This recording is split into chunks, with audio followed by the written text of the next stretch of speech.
మీ అనుమతితో I'm taking a few minutes. రాష్ట్రంలో ఇప్పుడు సుమారు 24 లక్షల మెట్రిక్ టన్నుల బియ్యం రాషన్లో ఇవ్వబడుతుంది. సంవత్సరానికి 24 lakh metric tons of rice is given through our PDS system. But ఈ సిస్టంలో కొంత డెఫిషియన్సీస్ ఏంటంటే స్పీకర్ గారు,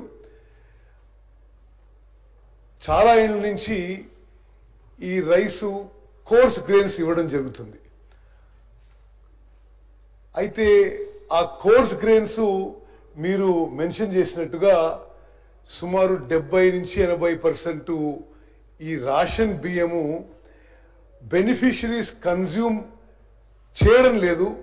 అదొక ఇల్లీగల్ అక్రమ వ్యాపారానికి గురై ఇది డైవర్ట్ కావడం, బెనిఫిషరీస్ అమ్ముకోవడం, రేషన్ డీలర్స్ అమ్ముకోవడం మనందరం చూస్తుండగానే సుమారు 7-8 వేలు కోట్లు ఖర్చు పెట్టి ఈ రేషన్స్ ఎవరికి ఉపయోగపడటం లేదు. ఒక ఇల్లీగల్ మాఫియా లాగా కొంతకాలం నుంచి నడుస్తున్న విషయం అందరూ గమనించారు. ఈ విషయంలో మరి ఈ రేషన్ కార్డ్ బెనిఫిషరీస్ అందరికీ వాళ్ళు తినే విధంగా మరి ఒక మంచి క్వాలిటీ ఫైన్ రైస్ ఇవ్వాలని చెప్పి గౌరవ ముఖ్యమంత్రి రేవంత్ రెడ్డి గారు, గౌరవ ఉప ముఖ్యమంత్రి భట్టి గారు కేబినెట్ నిర్ణయం తీసుకున్నారు. ఇదొక విప్లవాత్మక మార్పు స్పీకర్ గారు. స్వతంత్ర భారతదేశంలో ఈ స్థాయిలో ఫుడ్ సెక్యూరిటీ కోసం, ఆహార భద్రత కోసం ఫైన్ రైస్ ఇంట్రడ్యూస్ చేయడం మరి మొత్తం భారతదేశంలో కూడా ఇదే ఫస్ట్ ఇనిషియేటివ్ అని మనం చేస్తున్నాం. అదేవిధంగా ఉగాది రోజున 30 తారీఖున గౌరవ ముఖ్యమంత్రి గారితో ఈ పీడిఎస్లో ఈ రేషన్ కార్డ్ బెనిఫిషరీస్కి ఫైన్ రైస్ ఇచ్చే స్కీమ్ మరి రాష్ట్ర వ్యాప్తంగా లాంచ్ చేయడం జరుగుతుంది.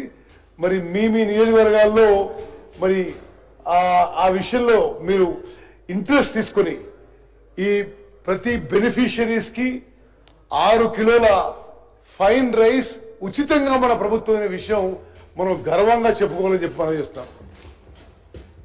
గౌరవ సభ్యులందరికీ మనం చేస్తున్నా, స్వతంత్ర భారతదేశంలో ఏ రాష్ట్రంలో జరిగిన విధంగా ఆహార భద్రత విషయంలో 84% ఆఫ్ పాపులేషన్కి ఉచితంగా మంచి క్వాలిటీ సన్న బియ్యం స్కీము ఈ ఉగాది నుంచి కూడా మరి మనం మొదలు పెడుతున్నాం. మరి ఈ విషయంలో మీకు మరిన్ని ఏమైనా సజెషన్స్ ఉన్నా, ఏమైనా మీ అబ్జర్వేషన్స్ ఉన్నా తప్పనిసరి తెలియజేయాల్సిందని మనం చేస్తున్నాను. Definitely will take it positively.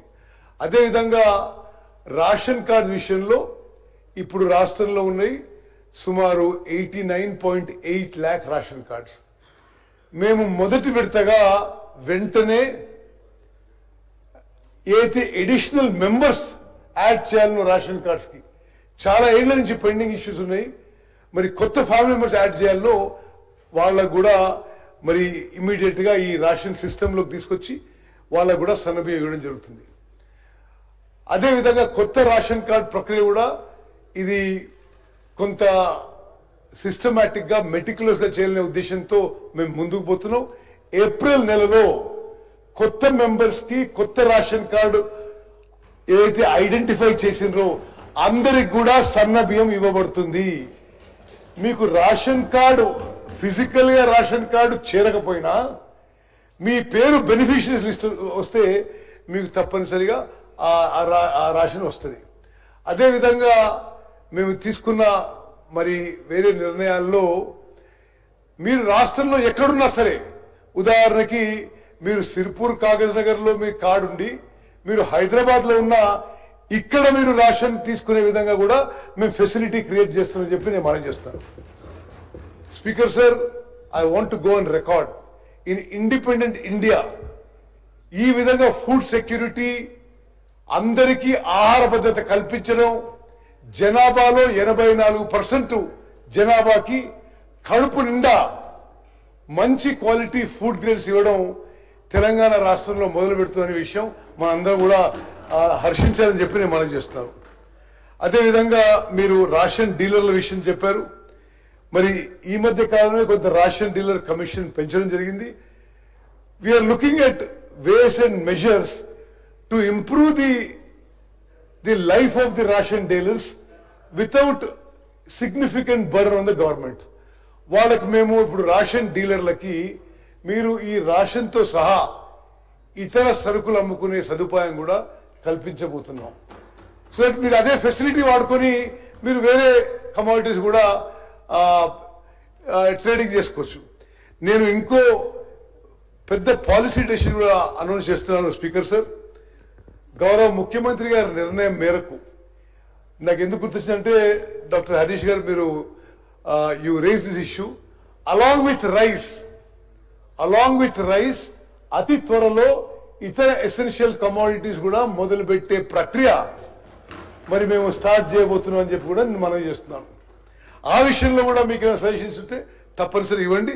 We will take whatever best we can. మీరు ఇరిగేషన్ బడ్జెట్ మీద మాట్లాడారు. ఇది వాస్తవం. అంటే ఇరిగేషన్ బడ్జెట్లో 23,300 కోట్లలో గత ప్రభుత్వం చేసిన అప్పులు ఇంట్రెస్ట్ కానీ ప్రిన్సిపల్ రీపేమెంట్లో ఇరిగేషన్ బడ్జెట్లో సిగ్నిఫికెంట్ పార్ట్ పోతున్న విషయం ఇది వాస్తవం. ఇది చాలా దురదృష్టకరం. మరి ఎందుకు జరిగిందో అది వాళ్లే జవాబు చెప్పాలి.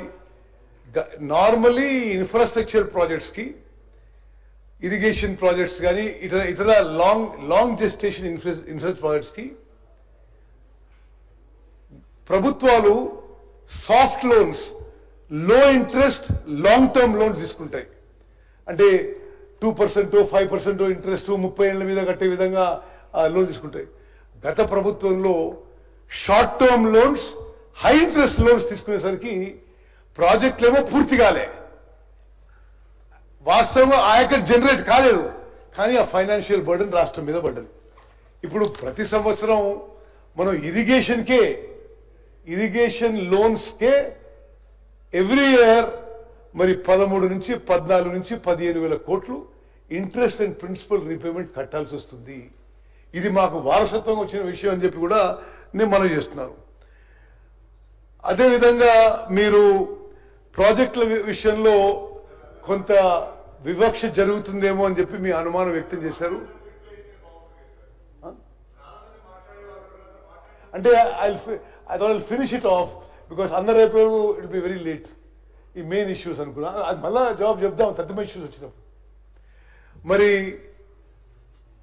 ప్రాజెక్ట్స్ విషయంలో ఏమీ వివక్ష ఉండదు. శాసనసభ్యులందరికీ మనం చేస్తున్నా, మేము కొన్ని కేటగరైజేషన్ ఆఫ్ ప్రాజెక్ట్స్ చేశాము. అంటే ఏ ప్రాజెక్ట్స్ అయితే తక్కువ ఖర్చుతో ఎక్కువ ఆయకట్టు షార్ట్ టైంలో రాగలుగుతాయో అది కేటగిరీ ఏగా పెట్టుకొని, దాని తర్వాత ప్రాజెక్ట్ కేటగిరీ బి పెట్టుకొని ఆ విధంగా ముందుకు పోతున్నాము. ఏ ప్రాజెక్టులు అయితే ఇమ్మీడియట్ గా లాంచ్ చేయగలుగుతామో, ఇనాగ్రేట్ చేయగలుగుతామో, ఆయకట్టు ఇవ్వగలుగుతామో, మరి తక్కువ ఖర్చుతో ఎక్కువ ఆయకట్టు ఆ కేటగిరీ మేరకే మరి మేము ప్రయారిటీ ఇచ్చి ముందుకు పోతున్నాం. శాసనసభ్యులు ఎవరైనా సరే మీ కాన్స్టిట్యున్సీలో అటువంటి ప్రాజెక్ట్స్ ప్రయారిటీలో ఉంటే తప్పనిసరిగా మా దృష్టికి తీసుకురండి. దాంట్లో ఏ విధంగా మేము చేసిన దాంట్లో ఏమన్నా సవరణలు, మార్పులు, చేర్పులు చేయాల్సి తప్పనిసరి చేస్తామని చెప్పి కూడా మీకు అష్యూరెన్స్ ఇస్తున్నా. మీరు దేవాదుల గురించి స్పెసిఫిక్గా చెప్పారు. దేవాదుల పంపింగ్ స్టేషన్ 3 వాస్తవంగా దేవాదుల ప్రాజెక్టు కొంత నిర్లక్ష్యానికి గురైంది. మరి ఎంతో ప్రోగ్రెస్ అయిన ప్రాజెక్టు గత 10 ఏళ్లుగా కొంత నిర్లక్ష్యానికి గురై మరి మీరు చెప్పిన పంపింగ్ స్టేషన్ 3 కూడా అది పూర్తి కాలేదు. అయితే రిలెంట్లెస్ గా ఫాలో అప్ చేసి ఆ పంపింగ్ స్టేషను ఈ రోజు రేపు 2 రోజుల్లో ఆన్ చేయబోతున్న విషయం కూడా నేను మీకు మనవి చేస్తున్నాను. అదేవిధంగా SLBC tunnel, very unfortunate, very sad accident. మేము ప్రపంచంలోనే ఈ టనల్ యాక్సిడెంట్స్ ఎక్స్పర్ట్స్ దేశ విదేశాల నుంచి ఫామ్ చేసి, నేను యాక్సిడెంట్ అయిన 3 గంటలకు అక్కడ చేరిన, అక్కడనే ఉన్నాం. మరి రెస్క్యూ అండ్ రిలీఫ్ ఆపరేషన్స్ కూడా రిలెంట్లెస్ గా మానిటర్ చేస్తున్నాం. మరి ముఖ్యమంత్రి గారు కూడా వేరే మంత్రులు కూడా అక్కడికి వచ్చి మరి ఆపరేషన్స్ సూపర్వైజ్ చేయడం జరిగింది. దురదృష్టవశాత్తు ఈ రోజు వరకు మరి 2 బాడీసే దొరికినాయి. The rescue and relief operations are ongoing. నిన్ననే మొన్న ముఖ్యమంత్రి గారి లెవెల్లో మరి ఆ టన్నల్ యాక్సిడెంట్, ఆ రిలీఫ్ అండ్ రెస్క్యూ ఆపరేషన్స్ యొక్క రివ్యూ, ద వే ఫార్వర్డ్ కూడా ఆలోచన చేయడం జరిగింది. మరి మేము స్పష్టంగా స్పీకర్ సార్ మీ ద్వారా యావత్ తెలంగాణ ప్రజలకు తెలియజేస్తున్నాం, ఇది మాకు టెంపరరీ సెట్ బ్యాక్ మాత్రమే. ఎస్ఎల్బిసి టనల్ పనులు పూర్తి చేయడానికి మా ప్రభుత్వం కట్టుబడుని చెప్పి నేను మీకు మనవి చేస్తున్నాను. అదేవిధంగా ప్రాణాలు కోల్పోయిన వాళ్ళకి ప్రతి ఒక్కరికి ప్రభుత్వం నుంచి 25 లక్షల రూపాయలు మేము ఎక్స్గ్రేషియా కూడా ఇస్తున్న విషయం నేను మనవి చేస్తాను. ప్రాణహిత చేవెళ్ల ప్రాజెక్ట్ గురించి మీరు మాట్లాడారు. ప్రాణహిత చేవెళ్ల ప్రాజెక్టు మా మేనిఫెస్టోలో ఉంది. We are committed to start the work as early as possible. దాన్ని కొంత ఫైనాన్షియల్, టెక్నికల్, కమర్షియల్ అనాలిసిస్ చేయిస్తున్నాం. మరి తుమ్మడిట దగ్గర బ్యారేజు, మరి దాని తర్వాత ఏ విధంగా పోవాలని చెప్పి గతంలో ఆ ప్రాజెక్ట్ మీద పనిచేసిన వాళ్ళనే ఎంగేజ్ చేసి మేము ముందుకు పోతున్నాం. We are committed. తుమ్మడి దగ్గర ఈ ప్రాణహిత చేవెళ్ల ప్రాజెక్ట్ పనులు కూడా అతి త్వరలో మేము మొదలు పెడతామని చెప్పి మనం చూస్తాను. మీరు చెప్పిన విధంగా విజిలెన్స్ రిపోర్ట్ వచ్చింది. ఎన్డీఎస్ఏ రిపోర్టు మరి నేను స్వయంగా ముఖ్యమంత్రి గారు నేను పోయినసారి ఢిల్లీ పోయి కేంద్ర జలవనరుల మంత్రి సిఆర్ పాటిల్ గారితో కలిసి ఎన్డీఎస్ఏ రిపోర్ట్ కూడా తొందరగా ఇవ్వమని చెప్పి కోరాం. ఇది ఈ ప్రాజెక్ట్ విషయంలో చాలా స్పష్టంగా విజిలెన్స్ రిపోర్ట్ కానీ, ఎన్డీఎస్ఏ ప్రిలిమినరీ రిపోర్ట్ కానీ డిజైన్లో, కన్స్ట్రక్షన్లో, ఆపరేషన్ మెయింటెనెన్స్లో లోపాలు ఉన్నాయని చెప్పి స్పష్టంగా తెలియజేయడం జరిగింది.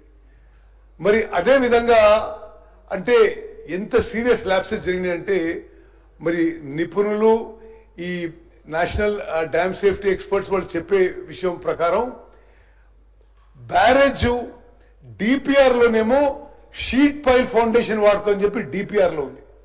యాక్చువల్లీ కట్టిందేమో బ్యారేజ్ సీకండ్ పైల్ ఫౌండేషన్ టెక్నాలజీతో. మరి ఆ సాయిల్లో సీకండ్ పైల్ ఫౌండేషన్ టెక్నాలజీ నిలబడుతుందో లేదో అనే అనుమానం కూడా ఉంది. ఆ విషయంలో ఎన్డీఎస్ఏ రిపోర్ట్ వచ్చిన తర్వాత తప్పనిసరిగా మరి